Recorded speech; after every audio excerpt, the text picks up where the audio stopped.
Hi all. இன்றைக்கி நம்ம வீட்டில் பண்ண சிக்கன் பிரியாணி ரெசிபி பார்த்துடலாமா? அதில் 4 ஸ்பூன் கீ போட்டுக்கோங்க. நெய் ஊற்றிட்டு அதிலே ஆயில் ஒரு 4 ஸ்பூன் போட்டுட்டு அதில் பட்டை கிராம்பு மசாலா தாளிச்சிட்டு ஒரு 7-8 பெரிய வெங்காயம், 3 பச்சை மிளகா அண்ட் 1 கேஜி சிக்கன் இது எல்லாமே தனித்தனியாக கொஞ்ச நேரம் 5 மினிட்ஸ் நல்லா ஃப்ரை பண்ணுங்கள்.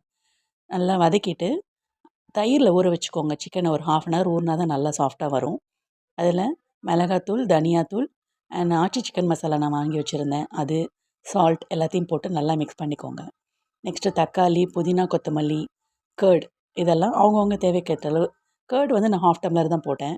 அதை போட்டுட்டு அரை மூடி எலுமிச்சம்பழம் போட்டு நல்லா பாயில் பண்ணுங்கள். பாயில் பண்ணிவிட்டு நான் வந்து இன்றைக்கி 4 கிளாஸ் ரைஸ் எடுத்ததுனால வெறும் 4 கிளாஸ் தண்ணி ஊற்றி அதை நல்லா வேக வச்சுக்கிட்டேன். வேக வச்சு முடித்ததுக்கப்புறம் சிக்கன் வெந்ததுக்கப்புறம் ரைஸ் போடுங்க. ரைஸ் போட்டதுக்கப்புறம் பேலன்ஸ் வாட்டரையும் ஊற்றிட்டு அது நல்லா கொஞ்சம் நல்லா கொதித்து தண்ணியெல்லாம் நல்லா வற்றினதுக்கப்புறம் நம்ம என்ன பண்ணணும், அரை மூடியில் லெமன் ஊற்றிட்டு அதுக்கப்புறம் ஒரு தாளிப்பு கரண்டியில் நெய் ஊற்றி முந்திரி பருப்பு ஒரு 4-5 போட்டு தாளித்தா நல்லா வாசனையாக இருக்கும். பசங்களுக்கு ரொம்ப பிடிக்கும்.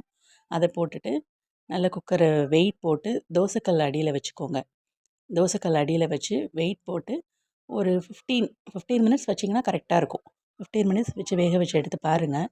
நல்லா பாயில் ஆகி நல்லா பொல பொலன்னு வந்திருக்கும். ஸோ அதுக்கப்புறம் எடுத்து இறக்கி வச்சு எல்லாேருக்கும் சர்வ் பண்ண வேண்டியது தான். இதுதான் இன்றைக்கி எங்கள் வீட்டில் பண்ண